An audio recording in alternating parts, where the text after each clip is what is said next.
I'll start with the moment that split my life in two, because if I don't take you straight there, you might not understand the weight of everything that followed. You might think this is just another story, where the poor girl gets lucky and the rich man learns a neat lesson. But no.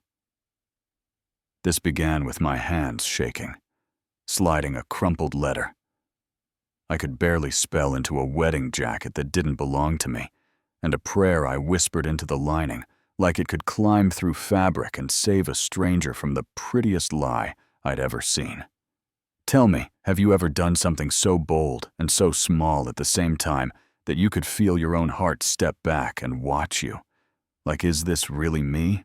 Is this who I am now? Because that's exactly how it felt. And if it were you in that hallway, would you have tucked that letter into his pocket? Or would you have kept your head down and let the day roll over you like a truck, neat and merciless? What would you have done? My name is Ola, and for a long time I was the easiest person in any room to ignore the girl in the faded scarf, who knew every corner of a house that wasn't hers, who could tell you which brass knob squeaked 2 rooms away, and which window stuck when the afternoon swelled into heat. I woke up before the rooster, because my body kept time with duty, not with clocks. I lit a little lamp that smoked.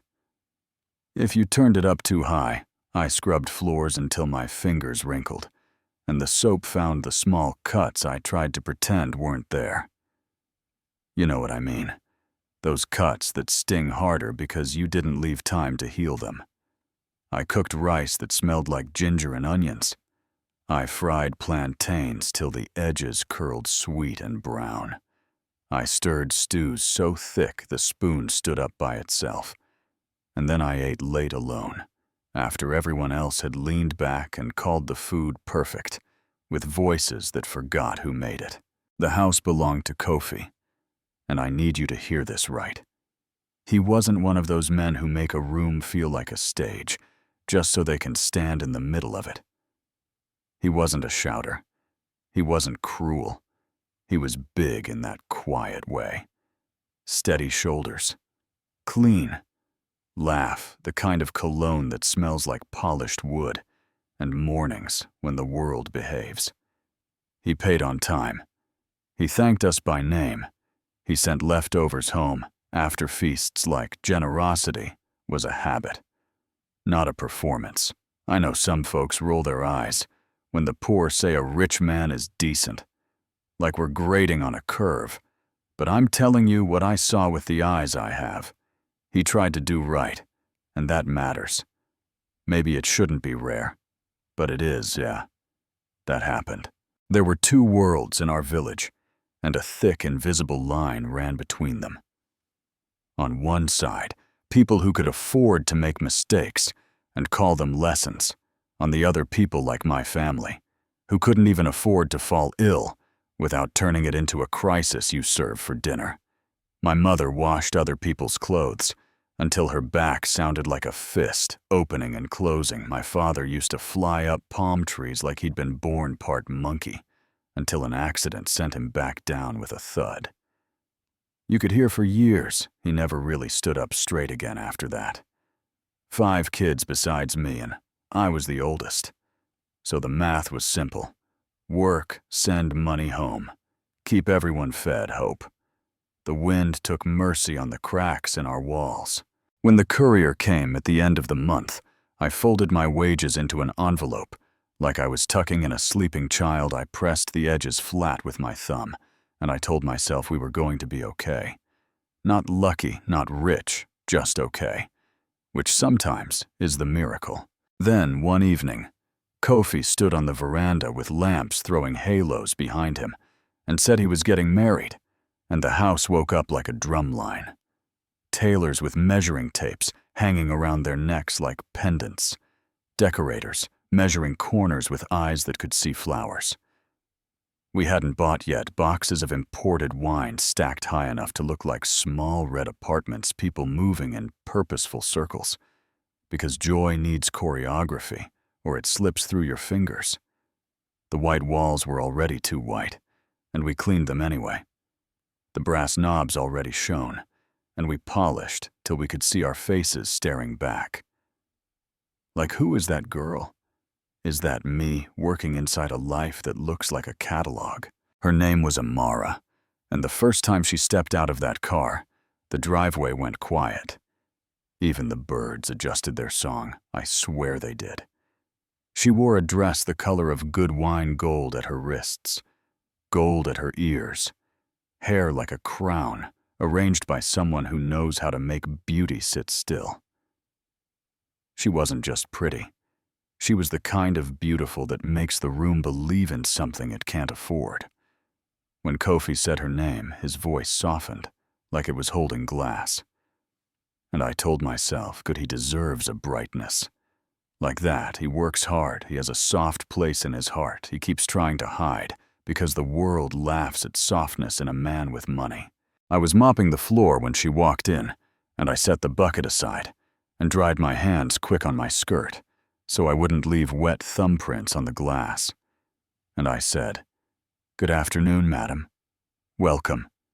And she looked at me like you look at a puddle. You're not going to step in when you're wearing white shoes, quick and careful. And then her eyes slid away without a word. It was a small cut, maybe nothing to a different girl, but I carry small things until they bruise. You know what I mean.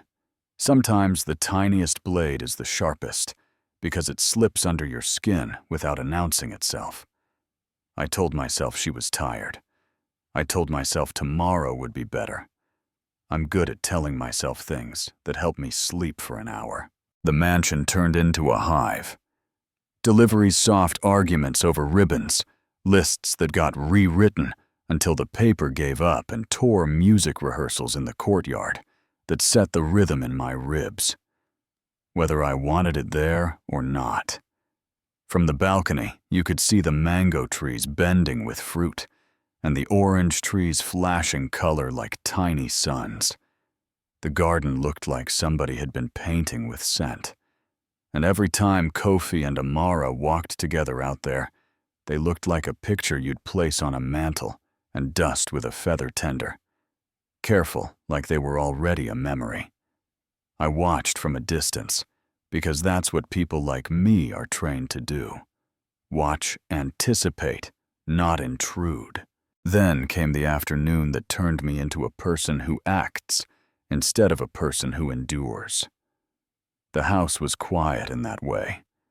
It gets when everyone is away, but the rooms are still holding their breath. I had the windows open in Kofi's room, because the smell of jasmine helps me forget the polish when it gets in my head, and I was wiping the frame of a photo. Kofi and his father with their arms around each other, both of them standing straight like dignity was a muscle they'd exercised since birth, when I heard Amara's laugh from the garden. Not the soft one she used with Kofi. This laugh had an edge loud or careless, like a bell rung on purpose to warn you and dare you at the same time. I didn't mean to listen truly, but sometimes the world decides you will, and it leans its mouth toward your ear and says, "Pay attention." A man's voice answered her low and confident, a voice I'd never heard in this house. He said, "Are you sure he suspects nothing?" And the way he said nothing had a grin inside it. Amara said, "Kofi is a fool. He believes every word I say. He thinks I'm marrying him for love after the wedding. I'll have access to his accounts. We'll take the money and vanish. 3 months. That's all I need. If you'd been near me, you would have heard the rag drop from my hand, the soft little flap it made against the floor, and you would have heard nothing else, because the world went silent. The jasmine turned bitter in my nose, and I sat down on the edge of the bed because my knees made a decision before my mind could catch up. You ever hear a sentence that rearranges your inside so fast you go dizzy? Your thoughts try to hold on to the furniture, but it all slides an inch to the left. I heard their laughter tangle together like 2 pretty snakes, and I thought it can't be. Then I thought, of course it can. Then I thought, what now? If it were you, would you run downstairs and scream? Would you pretend your ears made a mistake? Would you pray? Would you pack your own bag? Because you know what happens to the help who brings bad news about the family. Be honest with me, because I'll be honest with you. I didn't do anything heroic in that moment. I just sat and breathed like my body belonged to someone else and tried to find a thought that wasn't on fire. Here's the math. Girls like me do in our heads fast. Quiet, accurate, because accuracy is survival. The rich listen to the rich long before they listen to a maid. A woman like Amara has a family with names that open doors and close mouths. A wrong word from me could cost my job, my reputation, my family's dinner. And even if I spoke, who would believe the girl who mops the floor over the girl who wears the ring? That's not bitterness. That's weather. You carry an umbrella, not because you hate the rain, but because you don't want to get wet if you can help it. So I waited till night when the house went to sleep, and I sat at my little table under a smoking lamp, and I took out the piece of paper I'd been saving for nothing special, and I tried to remember how to make words sit still. My pen scratched like feet on gravel. My teacher's voice drifted in from years ago. Your letters are neat. Ola, you make words behave. And I borrowed her belief for a few minutes. Dear sir, I wrote, I am writing to tell you something important. No flourishes, no drama, just the facts I could carry. The 3 months, the accounts, the plan to run with a man named Tunde. I wrote it the way it sounded to me, and if I spelled it wrong, I figured truth doesn't need perfect letters to stand up straight. At the end, my hand hovered. My name felt like a target, so I didn't sign it. I wrote from a friend who cares, and I blew out the lamp and watched the little blue flame fold into the dark, and thought, well, there it is, I've done a thing that can't be undone. For 2 days, I didn't sleep right. You can tell yourself you're fine all you want, but your body keeps score. It wakes you at the hour where night is thinnest and whispers, "Are you sure? Are you sure?" And you lie there, counting your own breath like beads. I tried to hand him the letter a dozen ways in my head, on his breakfast tray, tucked under his door, folded into the pages of a book he never seemed to put down, and every version ended with me looking up at a face that said, "How dare you, you little nothing." Then the answer came as plain as a headline. The suit, the inner pocket, the jacket he'll put on to promise forever that's a place only love reaches. And if God ever wanted to meet a man in private, it would be there. Fabric against chest. The words pressed right where a vow sits. When the house went quiet the 3rd morning, decorators arguing outside about Lily's a Kofi gone to see the planner. Amara not yet arrived to float through rooms and leave perfume like a flag. I slipped into his room and lifted the white cloth that covered the suit, like I was turning back heaven. I slid my fingers into the inner pocket, felt the lining cool and smooth, and I tucked the letter in, deeper, like I was planting a seed in the best place I'd ever found. I stepped back, and the jacket looked exactly the same as before, except it wasn't, and I walked to the kitchen and started sweeping a floor that didn't need it, because that's what you do when you have done something that scares you. You go back to motions that don't. The week of the wedding arrived like the sun had RSVP'd in person.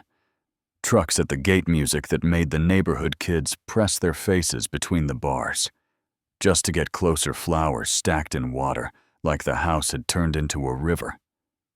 New clothes for the staff that actually fit a blur of faces.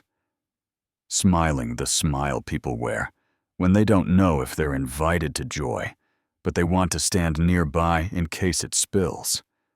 I moved inside all of it like I was underwater. Words sounded slow. My thoughts floated to the surface and back down. And every time Amara passed, She left behind a trail of something sweet that clung to the inside of my nose like a promise I didn't ask for. The morning arrived bright like someone had cleaned the sky. Drummers tested their drums, and you could feel the courtyard develop a heartbeat under your feet. People laughed too loud because nerves always dress up as joy if you let them. And I arranged lilies taller than me while my hands remembered how to be steady, even when my chest didn't. Upstairs, I heard the wardrobe open. The hanger slide the soft thud of a jacket laid on a bed, and my whole body became an ear. This is the part where time did something I don't have a better word for. It stretched and compressed at the same time it made a second feel like a poem, and a minute like a drop of water that refused to fall. He put on the jacket. He slid his hand into the pocket the way boys do when they don't know where to put their excitement.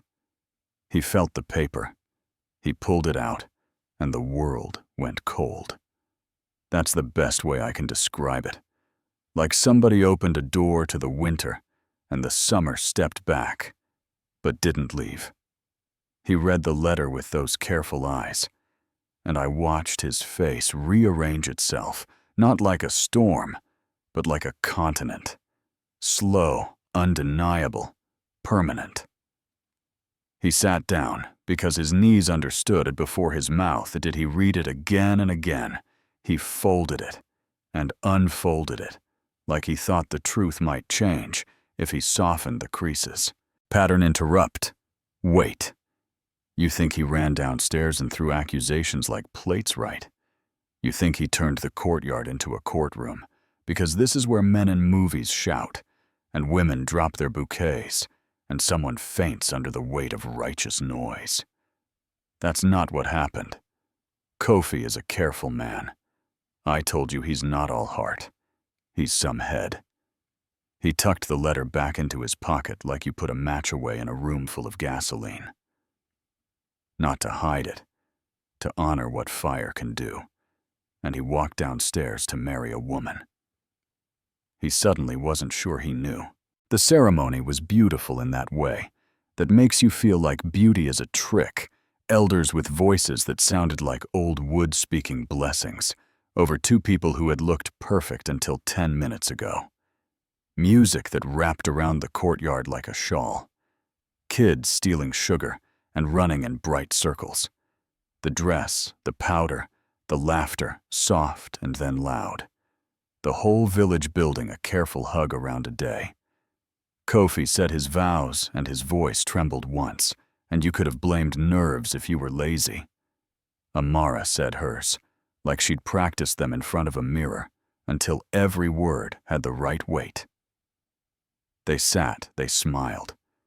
People clapped, and I felt the letter burn a little against his chest, even from across the room.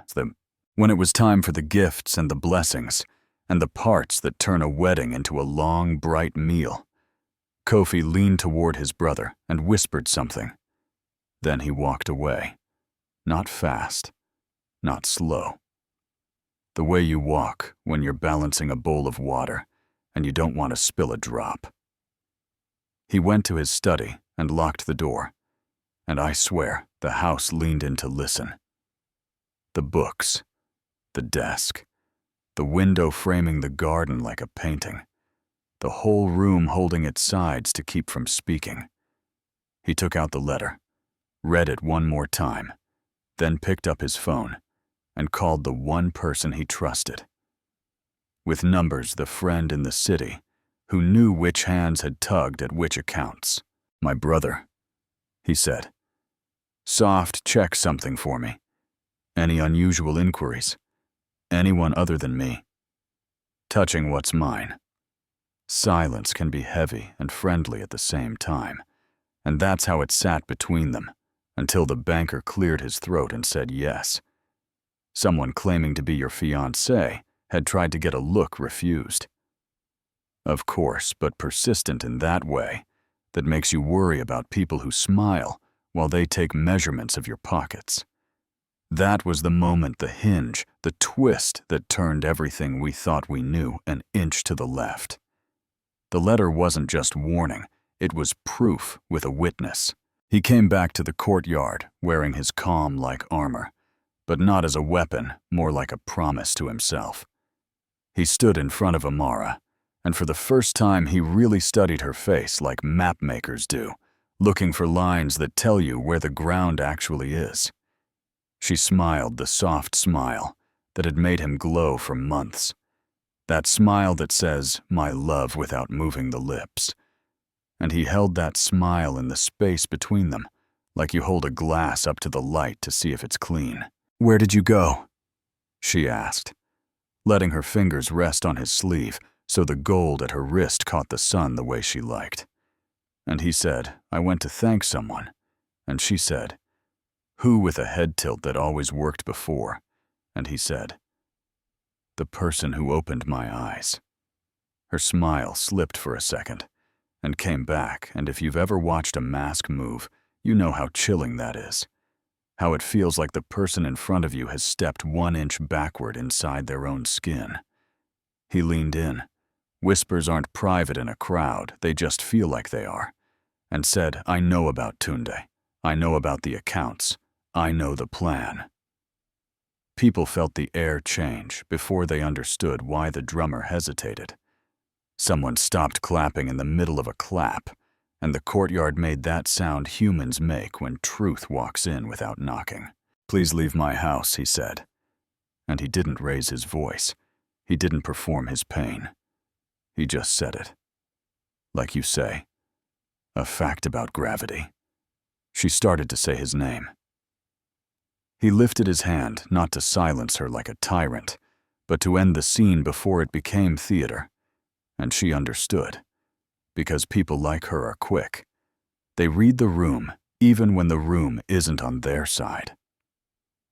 She walked toward the gate, and the dress dragged a whisper across the dust. And the same gate that had opened like a crown for her 2 hours earlier, opened like a door for weather you don't want inside. The party ended itself, the way flowers close at night without asking permission. People left in careful small groups, some whispering, some choosing silence. Like that was the only safe way to carry this home. The cooks lowered the fires under the big pots, like lowering a voice, and I wiped plates. Nobody could bring themselves to use, because appetite steps aside. When shame sits down at the table, the house got quiet in a way that felt like the minute after a storm, when you're accounting for what the wind decided to keep. He found me in the corridor because I kept moving. That's my reflex. You keep your hands busy so your head doesn't collapse under its own echo. I had a vase in my hands that suddenly weighed as much as a person. He said, "You knew." Not like an accusation, more like a man testing the edge of a new truth. And I said, "Sir, I only wanted to help." And he said, "You saved me." And I started to kneel out of habit. And he put his hand on my arm. Not my chin. Not to possess, to steady. To say, "Stand up. Stand in the same air as me. We're both human here." Courage is not always a shout.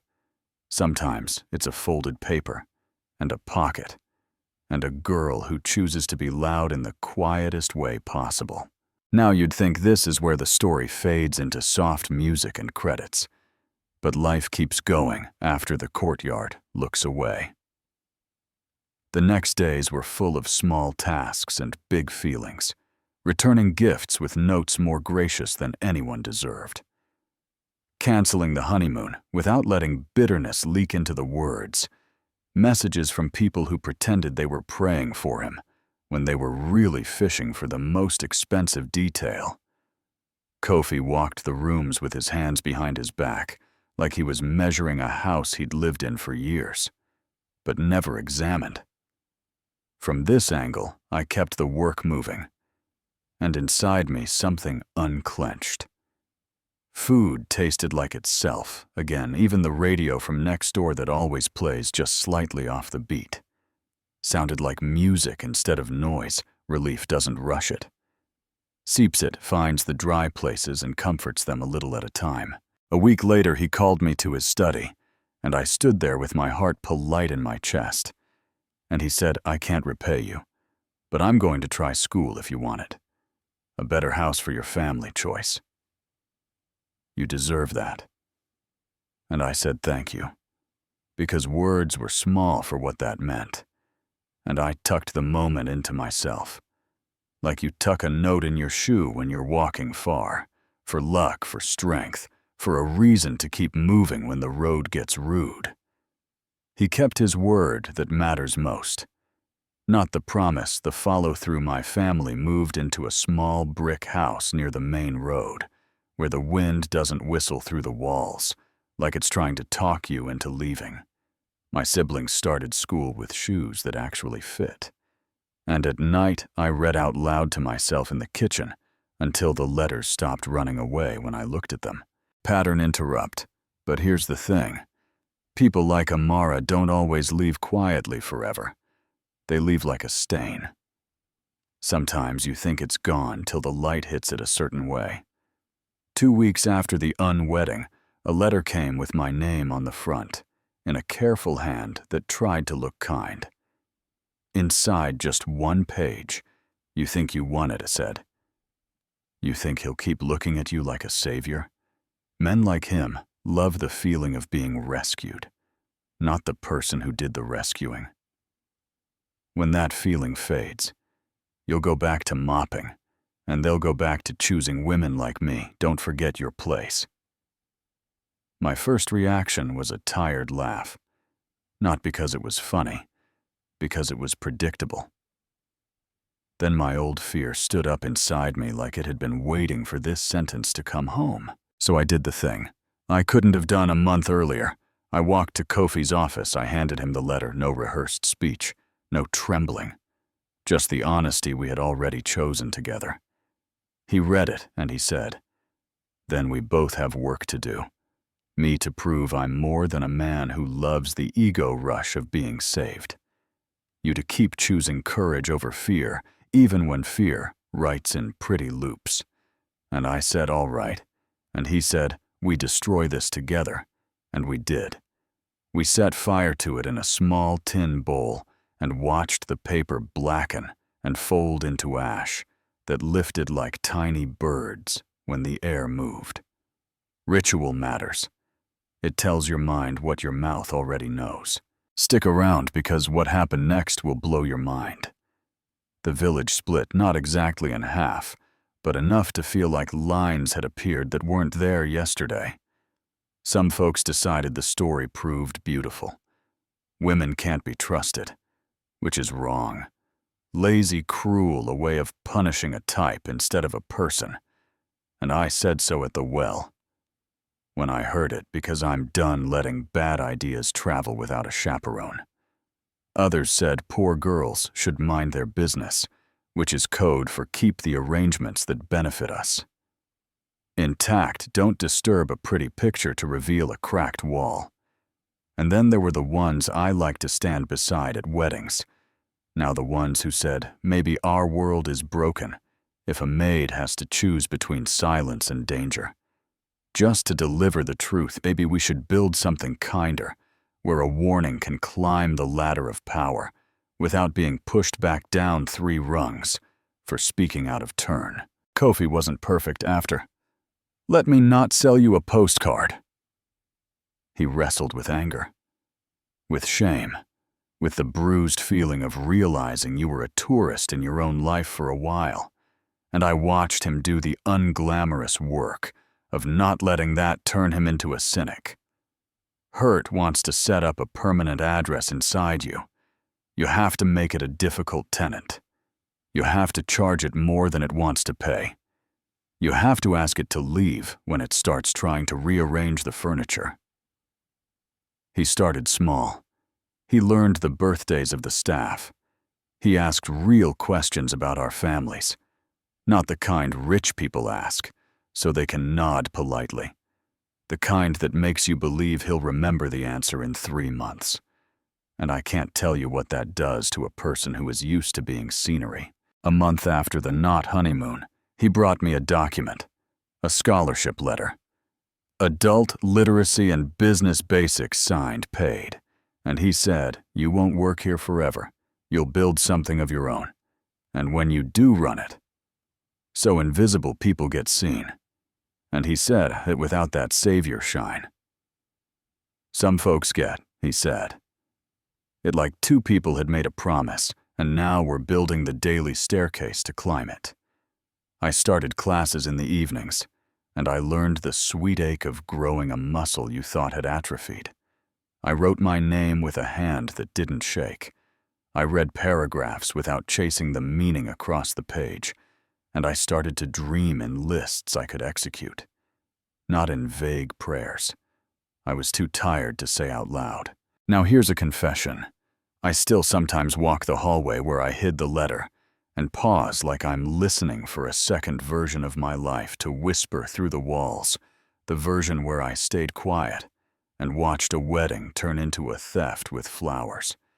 And I feel the ghost of that silence try to lay its hand on my shoulder.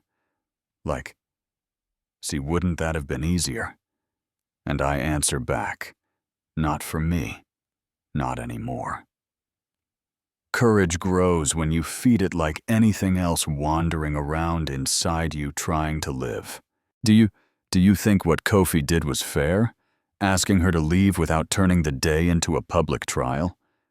Should he have put every detail into a microphone so shame could do the cleaning no one else wanted to do? I wrestle with that. Quiet mercy has dignity. It preserves the parts of us that shouldn't be used as ammunition, and also records protect the vulnerable from stories being rewritten later by those with better pens. Maybe justice doesn't wear one outfit. Maybe it dresses for the weather. Maybe the people in the room decide together what the day can hold without breaking. I don't know. I'm still learning. And I'm asking you too. What do you think? Because here's the part that won't let me sleep easy some nights, and maybe it shouldn't. If Kofi had not been careful, if he had not called that banker friend, if proof hadn't appeared when we needed it, would my letter have saved him or burned me? Would the village have watched a maid get dismissed for daring to rearrange a story that had already been printed on the invitations? And does that mean truth is only truth when the powerful say it is? That question is bigger than a courtyard, bigger than a wedding, bigger than me. And it's one of the reasons I'm telling you all of this, in the voice I use with people I trust. Casual, honest, with my palms open, so you can see I'm not hiding anything in my hands. I want a world where a girl like me can walk into a room and say a hard thing without first calculating the cost of each word, like it's a coin, where a man like Kofi can love without turning off the part of his brain that protects him, where a woman like Amara can be held accountable without her entire category being dragged through the dust for sport. I want truth to be cheap and mercy to be expensive. For once, I want us to stop punishing the messenger because we dislike the message, you know what I mean. We've all done it. Looked at the person bringing the storm and blamed their umbrella for the rain. Sometimes I stand at the garden edge and watch the roses open. And I remember how they looked the week we almost married a thief to a decent man. Tight uncertain. Like the plants were waiting to see how this house treated its own heart before they gave us their own. I hear kids laughing out on the lane. I breathe in the way orange blossoms make the air taste like a memory you didn't know you had. And I catch Kofi checking on the kitchen just to say the stew smells right. And I think the ordinary is the miracle. The after is where we earn the story we tell about the before. Let me end where I began with that jacket, because a piece of fabric held between two fingertips saved a life from a long, expensive sadness. The inner pocket pressed against his chest, like a secret sharing a heartbeat with a man who needed warning more than he needed a perfect day. People will tell you courage looks like a shout, and sometimes it does. I have heard shouts that built bridges, but sometimes courage is a folded paper, a girl with a shaking hand, a sentence that isn't pretty, but refuses to be ignored. Sometimes it's the quiet that interrupts the wrong noise and says stop. So now I hand this to you, not because I need a verdict, but because stories don't finish until the people who hear them decide what they're going to do with the parts that stuck. What would you have done in that hallway with your heart beating like a drum in your ears? Would you have risked your job, your family, your quiet life to keep a stranger from drowning in a pretty plan? Do you think mercy was the right choice on that courtyard? Or would you have required a louder reckoning? And what does it say about us that truth had to sneak into a pocket instead of walking through the front door like an honored guest? Tell me, do you think that's fair? Drop your answer in the comments. Be blunt, be kind, be brave. Tell me about the time you told a hard truth and the room didn't clap, or the time you stayed quiet and wish you hadn't argued with me. If you think I'm wrong about mercy or power, or the way a village should hold a scandal, share the moments where your life split into a before and an after, so someone else can borrow your courage when their hands are shaking. Like the video. If you believe invisible courage can change the shape of a day, subscribe. If you want more true stories told by people who have been stepped over and kept standing anyway, and send this to the one friend who always says, I don't know if I could, because maybe today they will.